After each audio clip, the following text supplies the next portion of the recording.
ఈ ఉగాది నుండి astrology plus law of attraction తో కొత్త జీవితాన్ని మొదలు పెట్టండి. వెంటనే జీకేఆర్ గురువు గారి పర్సనల్ అపాయింట్మెంట్ తీసుకోండి. నమస్కారం సార్. నమస్తే. సార్, మనమంటే ఇష్టం లేని వ్యక్తులతో, అలాగే మనమంటే పడని వ్యక్తులతో మనము ఎలా బ్రతకాలి సార్? చాలా కష్టం కదా, మనకి ఇష్టం లేని వ్యక్తులతో బ్రతకడం నిజంగా టఫ్ అయిపోతుంది.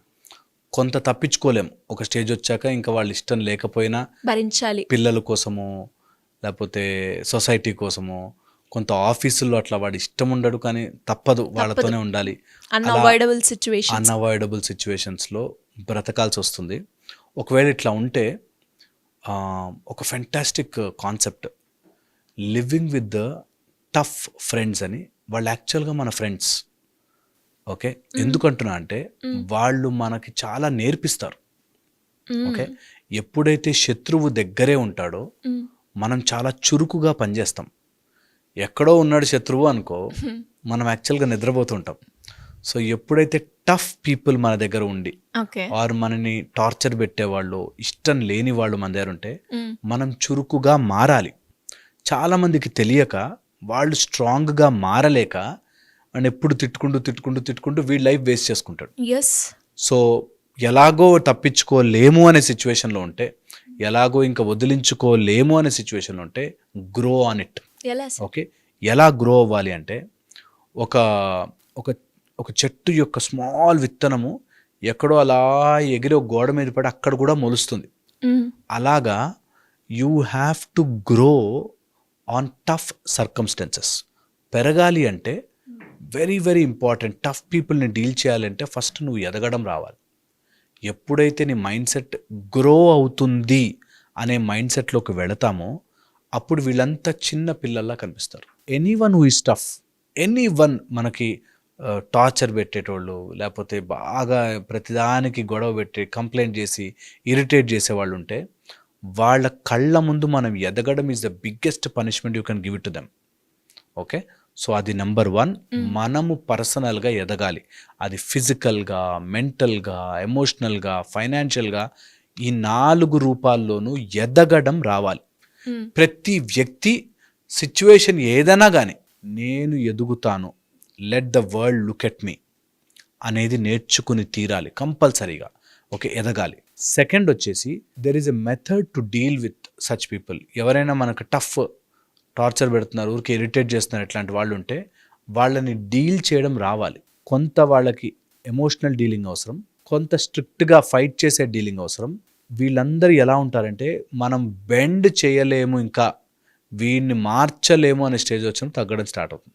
ఎప్పుడైతే నువ్వు భయపడుతూ ఉంటావో అలాంటి వాళ్ళని ఎప్పుడు భయపడిస్తూ ఉంటారు. సో ఎప్పుడైనా కానీ when you find someone tough, be tough. గట్టిగా ఉంటే నువ్వు గట్టిగా ఉండాలి, ఓ గోడని కొట్టినట్టే ఉండాలి. వాళ్ళు ఎవ్రీ టైం, మా గురువుగారు చెప్పేవారు, ఎవ్రీ టైము ఎవడైనా టఫ్ పర్సన్ నీ లైఫ్లోకి వస్తే వాడు పెనం మీద ముద్దు పెట్టుకున్నట్టు వాడు మూతి కాలిపోవాలరా, వేడి పెనం మీద. అంత స్ట్రాంగ్గా ఉండాలి వాడు. మనం ఇచ్చే డోసు అంత స్ట్రాంగ్గా ఉండాలి. అమ్మో ఇంకో మాట్లాడితే నా మూతి కాలిపోతుంది, మాట్లాడితే వీడు అనవసరంగా వీటితో డీల్ చేస్తున్నాం అనే స్టేజ్కి మనం గట్టిగా ఉండగలగాలి. ఎప్పుడైతే మనం వీక్ అయిపోతామో, మన మైండ్ సెట్లో వీక్నెస్ వస్తుందో అప్పుడు మనం ఇంకా కారణాలు వెతుకుతాం. అంటే చెయ్యొచ్చు కానీ వాడిట్లా చేస్తాడు అట్లా. నువ్వు స్ట్రాంగ్గా ఉంటే అన్నీ సెట్ అవుతాయి, ఎవ్రీథింగ్ సెట్ అయిపోతుంది. సో బీ స్ట్రాంగ్, మానసికంగా వెరీ వెరీ గట్టిపడాలి. ఓకే, థర్డ్, నీ లోపల వీక్నెస్ని నువ్వు ఐడెంటిఫై చేసి గెలవడం రావాలి. చాలామంది హౌస్ వైఫ్స్ ఆర్ హస్బెండ్ టార్చర్ పెడుతున్నాడు అనుకునే వైఫ్స్, వాళ్ళు మానసికంగా ఎదగరు. వాళ్ళ వీక్నెస్నే అవతల వాడు క్యాష్ చేసుకుంటాడు. ఆ వీక్నెస్ లేకుండా బ్రతకాలి. ఒక ఆమెకి డ్రైవింగ్ అంటే భయం, చచ్చినట్టుగా హస్బెండ్ దగ్గర డ్రైవింగ్ తీసుకెళ్ళాలి, అక్కడ దింపాలి అని ఆధారపడి బ్రతుకుతుంది. ఇలా ఆధారపడడం వల్ల క్యాబ్ అంటే కాస్ట్ ఎక్కువ అవుతుందండి అని, నీ వీక్నెస్, నీ డ్రైవింగ్ అనే వీక్నెస్ వల్ల నువ్వు ఆధారపడాలి. కాబట్టి ఆయన అనే మాటలన్నీ పడుతూ ఉంటుంది. ఎంతసేపు నేను చెప్పిన టైంకి రాకపోతే ఎలా తీసుకెళ్తాను, నువ్వు 5 అంటే 5 కిందకి రావాలి, 5:1 అయింది, 5:5 అయింది, ఈ టైప్లో నీ వీక్నెస్. ఎగ్జాంపుల్ చెప్తున్నా, బట్ ఆ వీక్నెస్ని అవతల వాడు అడ్వాంటేజ్ తీసుకుంటాడు. So don't leave any weakness in your life. Weakness లేకుండా ఎప్పుడైతే స్ట్రాంగ్ అవుతుంటావో వీళ్ళందరూ నోరు మూసుకోవడం స్టార్ట్ చేస్తారు. కొంతమంది ఆఫీసుల్లో ఉంటారు, బాస్ కాదు కానీ బాస్ లాంటివాడు, వాడి కింద పనిచేసే జూనియర్ గాడు లేకపోతే పిఏ, వీడు రుబాబుగా చలాయిస్తుంటాడు, ఇంకా వాడు చెప్పిందే వినాలి లేకపోతే ఇది చేస్తాను. Tough people. వాళ్ళ ముందు మనం ఎదిగి చూపిస్తే ఉంటుంది మజా అంటే అదే లైఫ్లో. So when you win on the heads of top struggle on heads of tough people, only then you will win. అదే విక్టరీ, మిగతా ఏది విక్టరీ కాదు. ఓ సింపుల్ టీంతోనే ఏదైనా ఆడి గెలిచామంటే అది గెలుపు కాదు, ఓ టఫ్ టీంతో ఆడి గెలిస్తేనే గెలుపు. అలాగే నీ లైఫ్లో ఏదైనా టఫ్ సిచ్యువేషను, టఫ్ పర్సన్, ఒక బ్యాడ్ పర్సన్ వస్తే వాడి మీద ఎదగడం రావాలి అంటే నీ వీక్నెస్లు ఏమున్నా ఐడెంటిఫై చేసి తగ్గించుకోవాలి. అంతకుమించి ఇంకో ఆప్షన్ లేదు. చాలామంది వాడు ఎక్కడికన్నా మారిపోతే బాగుండు, వాడు ఏదైనా మారితే బాగుండు, మా ఆయన మారడానికి ఏదైనా మెథడ్ చెప్పండి. మీ ఆయన మారడానికి కాదు, నువ్వు ఇంప్రూవ్ అవ్వడానికి వాడుకోవాలి.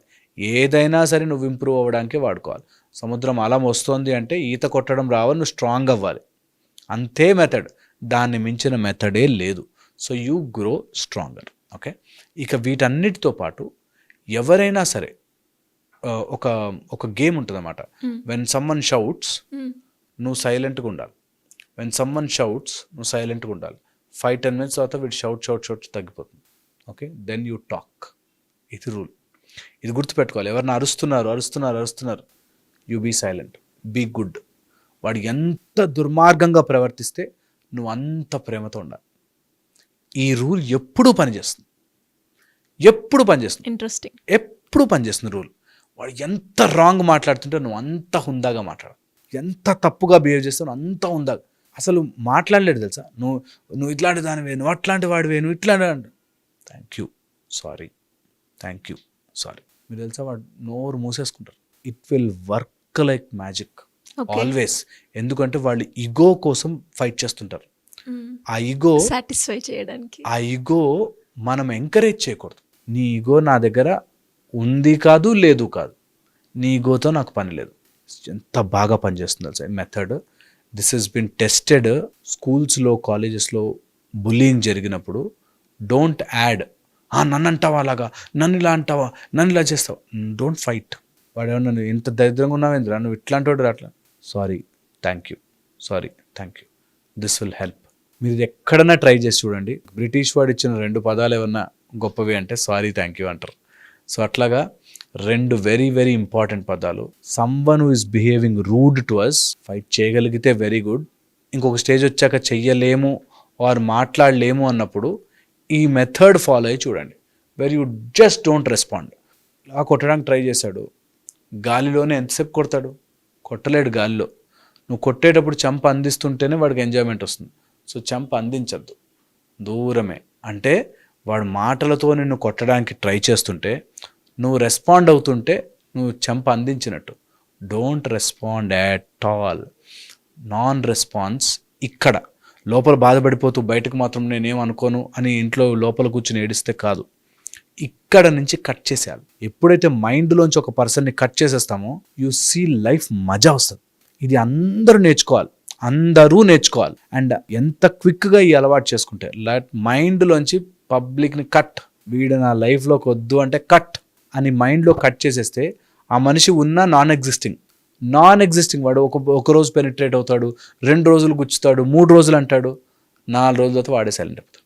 ఎంత ఈగో అయినా, ఎంత పెద్ద బుసగొట్టే పామైనా సరే మెల్లగా తగ్గాలి. Very very important. సో ఇది ట్రై చేయాలి. ట్రై చేస్తే ఖచ్చితంగా మన పరిమళాన్ని, మన మంచితనాన్ని, మన సువాసనని ఎవరి కోసమో వాడు చిమ్మే విషయం కోసం పోగొట్టుకోకూడదు. చాలా important. Great technique sir. Thank you so much.